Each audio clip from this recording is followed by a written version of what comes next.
Does it not concern you that with all the government overreach and exaggerated, predictions and even the mayor of New York said that he was going to permanently close churches if they didn't strictly adhere to the social distancing things. Does it concern you that this could open the door to future persecution, that this could be a harbinger of bad things to come Well, for the church? look, from the perspective of the elites in our culture, the educated, the university, the literati, you could say, the elites, they hate Christianity. They hate Christianity because Christianity has morality that they completely reject.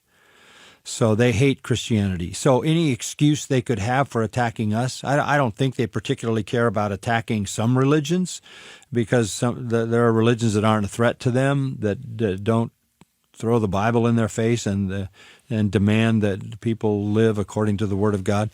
So sure. I think as a nation and as a world, we're headed toward the persecution of the church. We're headed toward a greater hostility toward Christianity.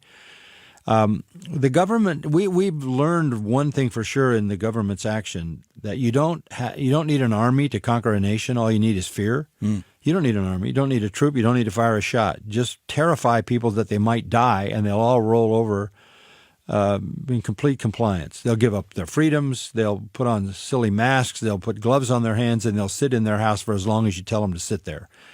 You can conquer an entire nation with fear. So we've seen an illustration of that.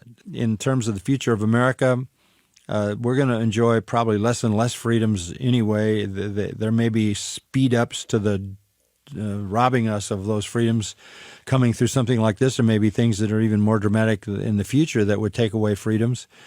But we do learn one thing, that if you can terrify people, if you can make them afraid, you can control them.